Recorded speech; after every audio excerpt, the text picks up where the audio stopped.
Step out of the vehicle. Now. You don't get to question me. I'm not questioning you. I'm asking for a lawful reason. I don't owe you an explanation. Then you don't have the authority you think you do. The aggressive command shattered the peaceful silence of a warm Tuesday afternoon in an upscale suburb of Atlanta, Georgia. There was no siren, no flashing lights, just the sudden, jarring shout of a man who believed his badge gave him the authority to command the world. Inside the parked 2024 GMC Yukon Denali, Marcus Thorne didn't flinch. He didn't gasp, and he certainly didn't drop his lunch. At 58 years old, Marcus had survived tours in the Gulf War, 2 deployments to Afghanistan, and the brutal politics of the Pentagon.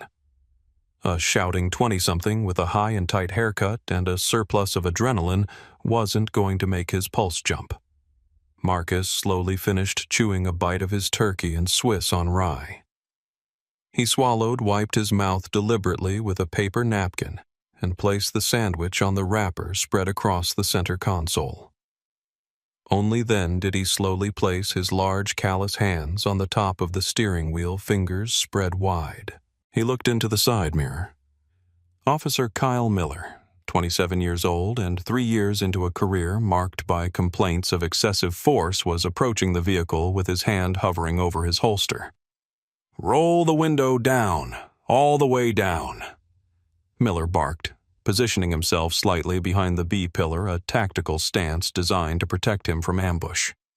Marcus pressed the button. The tinted glass slid down smoothly, letting in the humid Georgia air and the sound of distant traffic.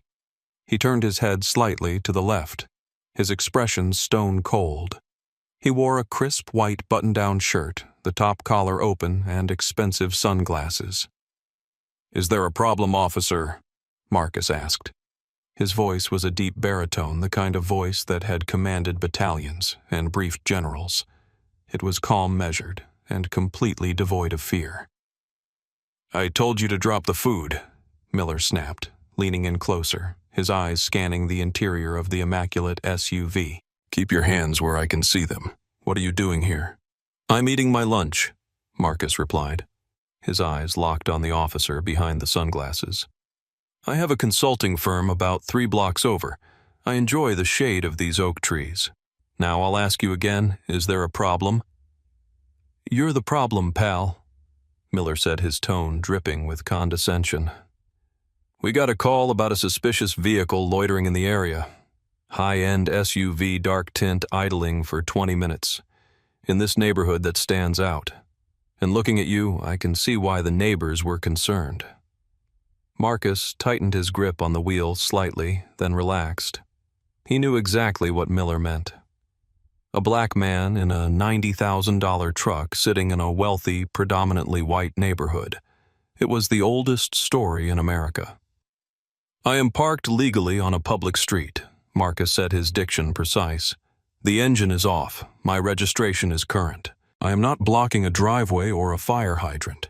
Eating a sandwich is not a crime, officer, unless the penal code has changed since this morning." Miller didn't like that. He was used to fear. He was used to people stammering, apologizing, and begging for leniency. He wasn't used to a man who looked at him like he was a subordinate who had missed a uniform inspection. Miller stepped closer, invading the space of the window. "Don't get smart with me. I'm conducting an investigation. I need your license, registration, and proof of insurance. Now." This was the pivot point. Marcus knew the law better than the officer standing outside his door. He knew that in a consensual encounter, he didn't have to provide anything. But Miller had escalated this to a detention, a Terry stop, based on a vague suspicion. "Officer," Marcus said, shifting his body slightly to face the window fully. "Before I reach for anything, I need you to articulate the reasonable suspicion you have that I have committed, am committing, or am about to commit a crime." Suspicious vehicle is not a crime. Loitering requires intent to commit a crime. So what is the specific articulable fact that justifies this detention?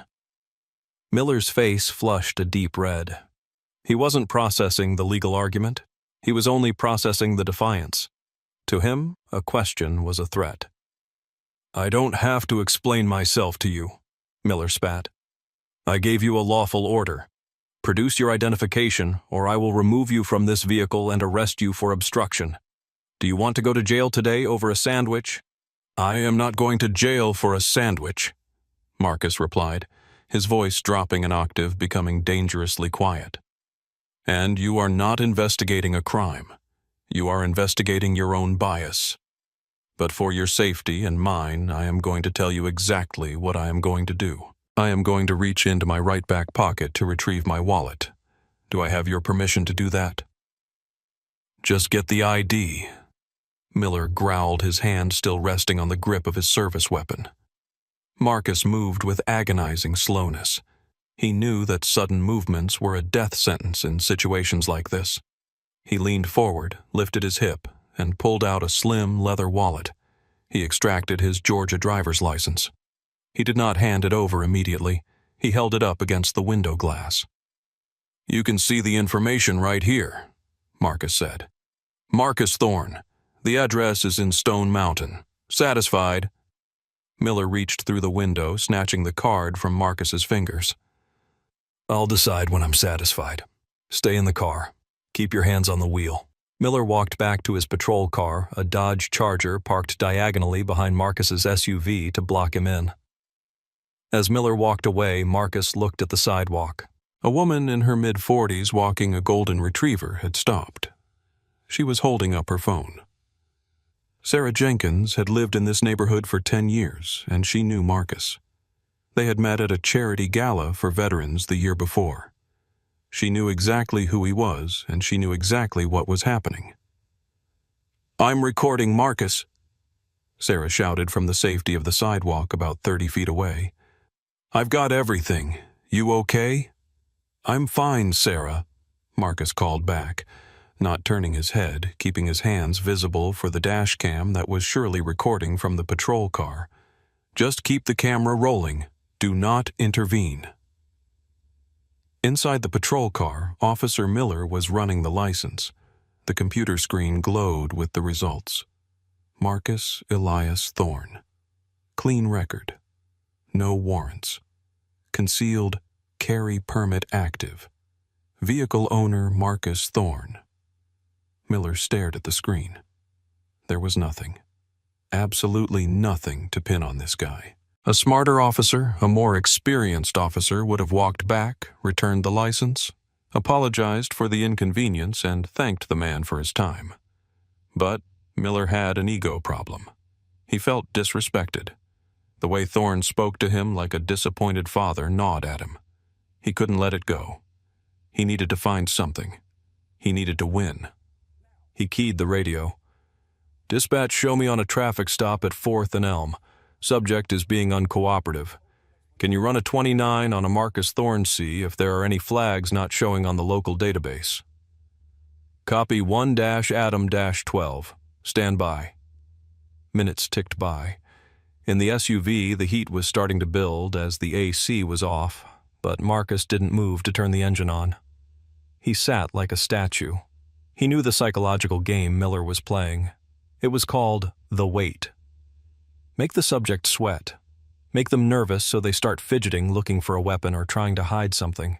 But Marcus had spent 14 hours in a hide site in the Hindu Kush without moving a muscle. A suburban patrolman trying to bore him into submission was laughable. Finally, Miller got out of the car. He didn't have a warrant. He didn't have a crime. But he had a plan to provoke a reaction. He marched back to the window. "Step out of the car," Miller ordered. "For what purpose?" Marcus asked. "Am I under arrest?" "I said step out of the car, Pennsylvania versus. Mims says I can order a driver out of a vehicle during a lawful stop for officer safety. Now get out." "That applies to a lawful traffic stop," Marcus corrected him, his legal knowledge sharp as a razor. "You haven't cited me for a traffic violation. You haven't articulated a crime. This is an unlawful detention." "I'm done asking," Miller shouted, reaching for the door handle. It was locked. "Unlock this door, or I'm breaking the window."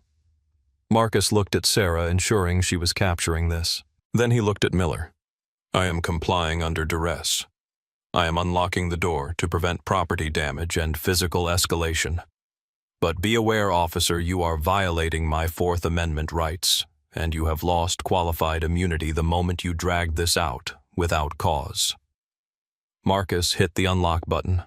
The click sounded like a gunshot in the quiet street. Miller ripped the door open. "Turn around, hands behind your back." Miller didn't wait for Marcus to fully exit before grabbing his left wrist. Marcus stepped out, unfolding his 6'2" frame. He towered over Officer Miller. He was dressed in tailored slacks and polished dress shoes. The contrast was stark, the chaotic energy of the young officer and the immense quiet power of the older man. Marcus didn't resist. He didn't pull away. He allowed his arm to be twisted behind his back, a move that tweaked an old shrapnel injury in his shoulder, but he didn't wince. "You are making a serious mistake, son," Marcus said, his voice low and even. "I am not resisting. I am not a threat. You are arresting a private citizen for no crime. You're under arrest for obstruction of justice and failure to obey a lawful order." Miller recited the catch-all charges bad cops used when they had nothing else. He slapped the handcuffs on Marcus's wrists. The metal bit into the skin. Miller ratcheted them too tight. "Check the fit," Marcus said. "That is standard procedure." "They're fine," Miller grunted, shoving Marcus toward the patrol car. "Officer 2394, Marcus said, reading the badge number aloud for the camera recording them.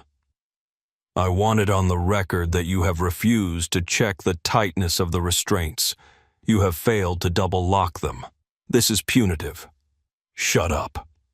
Miller pushed Marcus against the rear fender of the Charger. He did a quick, sloppy pat-down. He found the wallet in the back pocket and shoved it into his own cargo pocket. He found the keys and tossed them on the hood of the Charger. "Hey!" Sarah yelled from the sidewalk. "He didn't do anything. He was just eating lunch. I have it all on video. You are harassing him." Miller whipped his head around. "Back up, ma'am, or you're next. Interfering with a police investigation is a crime." "Recording is not interfering," Sarah shouted back, her voice shaking with adrenaline but her hand steady. "I know my rights, and I know his. That is Lieutenant Colonel Thorne you are manhandling." Miller paused for a microsecond. Lieutenant Colonel. The rank registered, but his brain rejected it. This guy in the luxury truck number. Probably some stolen valor nonsense, or the lady was lying. He doubled down. He opened the back door of the cruiser and pushed Marcus inside. The back of a police car is designed to humiliate. The hard plastic seat, the lack of legroom, the cage separating you from the human being driving. Marcus sat awkwardly. His large frame cramped, his hands numb from the circulation being cut off. He closed his eyes for a moment, centering his breathing. Inhale for 4. Hold for 4. Exhale for 4. Hold for 4. He thought about the irony. He had commanded a battalion of 800 soldiers. He had held the lives of young men and women in his hands. He had negotiated with tribal warlords. And here he was in the country he had bled for, being treated like a dangerous criminal because a 27-year-old with a badge felt insecure.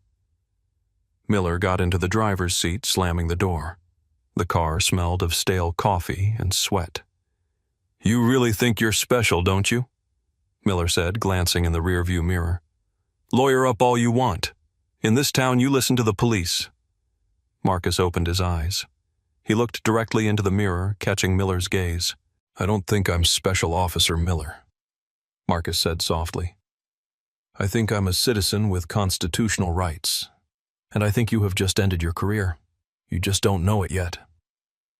Miller laughed, a nervous, arrogant sound. He put the car in drive and peeled away from the curb, leaving Marcus's expensive truck abandoned on the side of the road.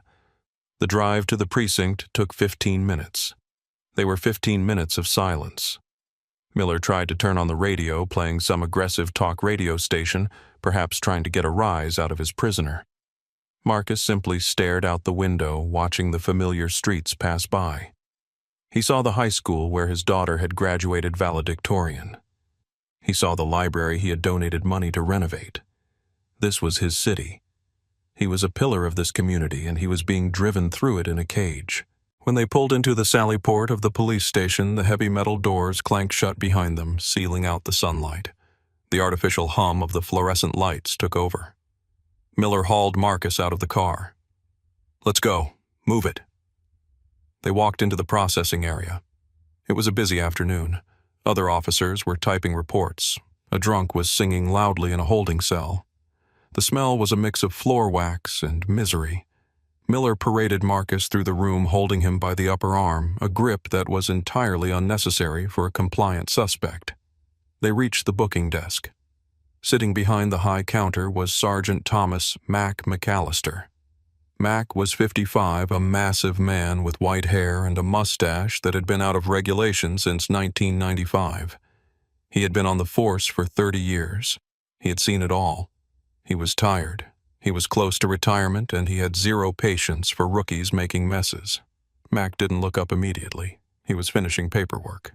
"What do you got, Miller?" Mac grumbled. "Obstruction. Failure to obey.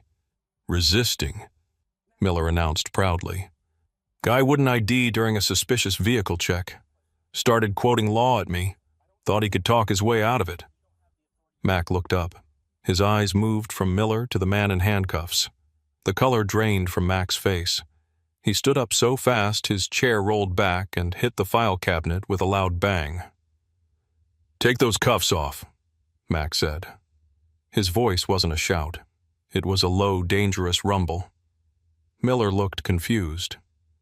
"What, Sarge? He's under arrest. I haven't processed him yet." "I said take the damn cuffs off him, Miller, right now." Mac walked around the desk. He didn't look at Miller. He looked at Marcus.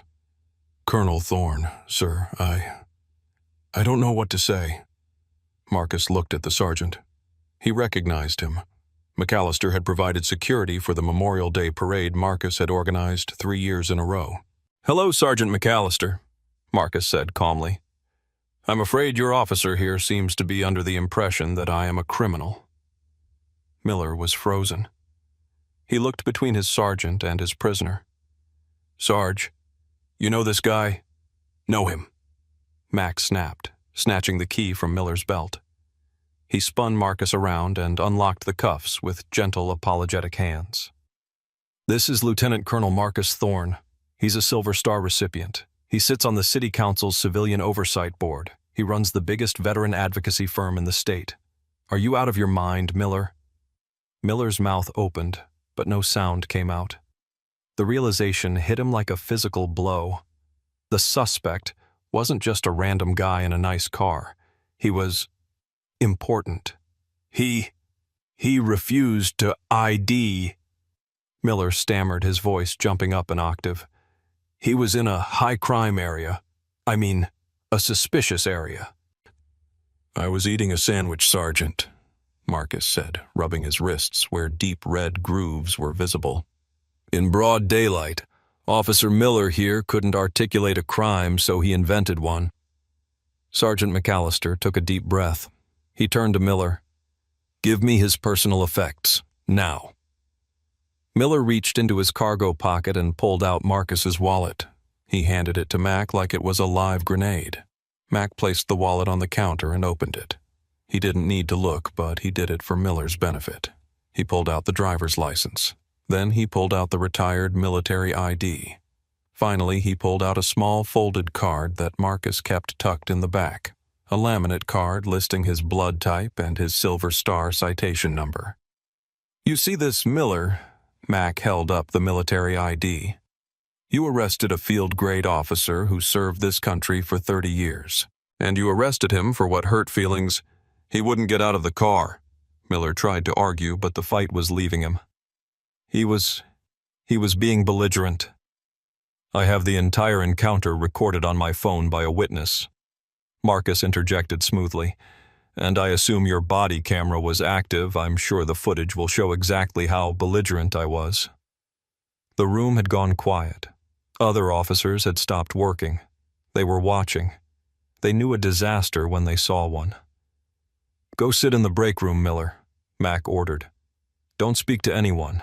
Don't write your report yet. Just sit there and pray." Miller slunk away looking like a scolded child. Mac turned back to Marcus. "Colonel, I am deeply sorry.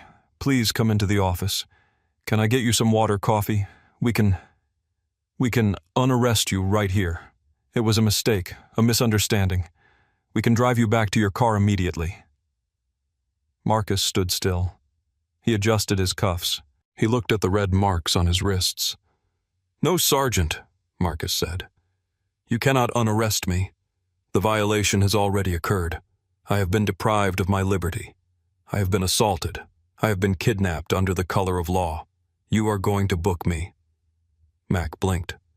"Sir, you want to be booked?" "I want the process completed," Marcus said firmly. "I want the mugshot. I want the fingerprints. I want the paper trail. Because if you release me now without a record, Officer Miller will claim later that it was just a detention. I want the arrest record, because I am going to use it to tear this department's corrupt practices to the ground." "Colonel, please," Mac pleaded. "The captain is going to have my head. We can fix this." "You can't fix this with an apology, Mac," Marcus said, his eyes sad but hard. "That boy out there, he's done this before. I can tell. He's a bully with a badge, and he picked the wrong man today. Call your watch commander. Call the chief. Tell them I'm here. And tell them I'm not leaving until I'm processed." Captain Reynolds arrived 10 minutes later. He was a tall, thin man who looked like he hadn't slept in a week. He walked into the booking area and saw Marcus Thorne sitting on the metal bench, still rubbing his wrists. Reynolds knew Marcus personally. They played golf at the same charity tournament every spring. "Marcus," Reynolds said, walking over with his hands extended. "My God, I am so sorry. I just heard. We are releasing you immediately. I'll have Miller suspended pending an investigation. Please let's go to my office." "Captain," Marcus didn't stand up. "I'm waiting for the booking officer to take my prints." "Marcus, stop. We aren't booking you. This is insane. It's a mistake." "The video is already online, Jim." Marcus lied, though he knew Sarah would post it soon. "My lawyer is already drafting the 1983 civil rights complaint. If you try to bury this, if you try to make it disappear, I will add conspiracy and cover-up to the lawsuit. You have to book me. You have to charge me. Or you have to admit right now on the record that your officer committed a felony unlawful arrest." Captain Reynolds ran a hand through his thinning hair. He looked at the body camera footage playing on the sergeant's monitor. He watched the first 5 minutes. He saw Miller's aggression. He saw Marcus's calm. He saw the complete lack of probable cause. "It's a bad stop," Reynolds whispered. "It's a terrible stop." "It's profiling," Marcus corrected him. "He saw a black man in a nice car and assumed I was a criminal. He couldn't handle that I knew my rights. He arrested me for contempt of cop. How many other men has he done this to, Jim? How many young kids who didn't know the law, who didn't have the rank, who couldn't fight back?" Reynolds didn't answer. He knew the stats. He knew Miller's numbers were skewed. He had ignored it because Miller wrote tickets and made quotas. "Book him," Reynolds said to the sergeant, his voice defeated. "Process him. Release him on his own recognizance immediately after. Drop the charges. But do it by the book." The process took another hour. Marcus stood for the mugshot. He held the placard with his name. He pressed his fingers onto the digital scanner. It was humiliating, degrading, and infuriating. But Marcus treated it like a mission. Every step was evidence. When he walked out of the station 2 hours later, the sun was beginning to set. Sarah was waiting in the parking lot. She had his truck keys. Miller had been forced to give them up. "I posted it," Sarah said as Marcus approached. "It's been up for 40 minutes. It has 10,000 views already, Marcus. People are furious." Marcus took the keys. "Thank you, Sarah. You did good." "Are you okay?" she asked, looking at his wrists. "I will be," Marcus said. "But Officer Miller won't be." The next morning, the world exploded. The video titled "Hero Veteran Arrested for Eating Lunch" had jumped from 10,000 views to 3 million overnight. The image of the calm, dignified black man being shoved against a police car by a screaming young officer was loop-played on every major news network. CNN, Fox, MSNBC, they all covered it. The visuals were undeniable. The contrast between Marcus's calm logic, "What is your articulable suspicion?" and Miller's frantic, "Get out of the car," was a masterclass in police misconduct. By Wednesday, Marcus's lawyer, a shark named Eleanor Vance, who specialized in federal civil rights litigation, filed the lawsuit. Thorne versus City of Atlanta Officer Kyle Miller et al. The complaint was a thing of beauty. It alleged violations of the Fourth Amendment, unlawful search and seizure, First Amendment retaliation for speech, and 14th Amendment equal protection. The media dug into Officer Miller's past. They found 4 other complaints in 2 years, all against minority men, all for resisting or obstruction. None had stuck, but the pattern was clear. The department had ignored the red flags. On Friday, a press conference was held on the steps of the courthouse. Marcus stood at the podium dressed in his favorite Navy suit. He didn't yell. He didn't cry. He spoke with the same steady authority he had used in the car. "I spent 30 years defending the Constitution of the United States," Marcus told the sea of microphones. "I defended the right of every American to be free from tyranny. What happened to me in that parking lot was tyranny. It was small, petty tyranny, but it was tyranny nonetheless. If they can do this to a lieutenant colonel, what are they doing to the teenager working 2 jobs? What are they doing to the single mother? I am fighting this not for me, but to ensure that the badge is a symbol of protection, not oppression." The city attorney watched the press conference from his office. He turned off the TV. "Settle it," he told his junior partners. "Give him whatever he wants. We cannot go to trial. If we put Miller on the stand, the jury will crucify us. The video is indefensible." But Marcus didn't want a quick check. He refused the first offer of $250,000. He refused the second offer of $500,000. "It's not about the money," Marcus told his lawyer. "I want change. I want Miller gone. I want his certification revoked so he can't just move to the next county and be a cop there.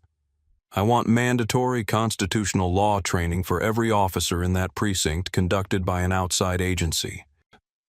The city fought back on the policy changes, but the public pressure was overwhelming.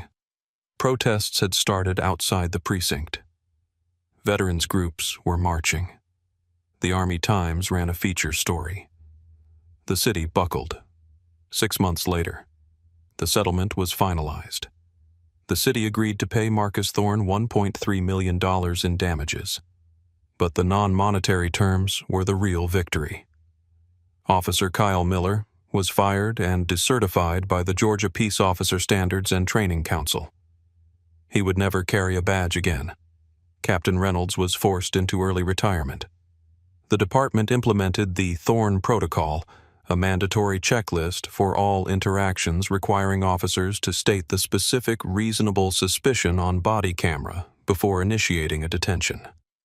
On a Tuesday afternoon, exactly 1 year after the arrest, Marcus Thorne pulled his black GMC Yukon Denali into the same parking spot under the oak trees. He turned off the engine. He rolled down the window.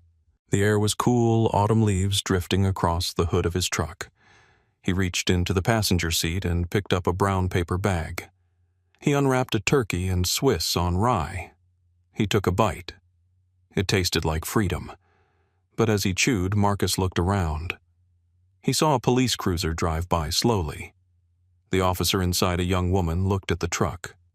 She nodded respectfully and kept driving. Marcus didn't smile. He felt a heavy weight in his chest. He took out his phone and checked his bank app. The $1.3 million was there. He had already transferred $500,000 of it to the Legal Defense Fund for veterans he had started. He thought about Miller. He didn't hate the boy. He pitied him. A young man who had been given power without wisdom, a weapon without discipline. The system had failed Miller too by training him to see enemies instead of citizens. Marcus finished his sandwich. He wiped his mouth with a napkin. He placed his hands on the steering wheel just to feel the leather, the control. He was safe. He was vindicated. But he knew that for millions of others, the story didn't end with a settlement and a press conference. For them, it ended in a cell, or worse. He started the engine. The powerful V8 hummed to life.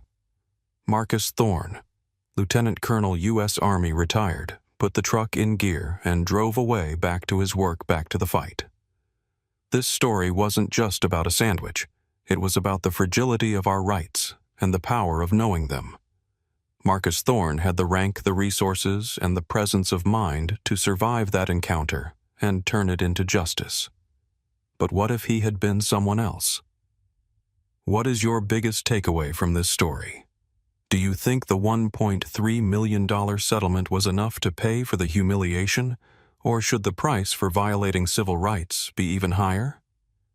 Drop your thoughts in the comments below. If you believe in holding power accountable, make sure you hit that subscribe button. We have more stories coming that you won't want to miss. Stay safe, stay informed, and know your rights.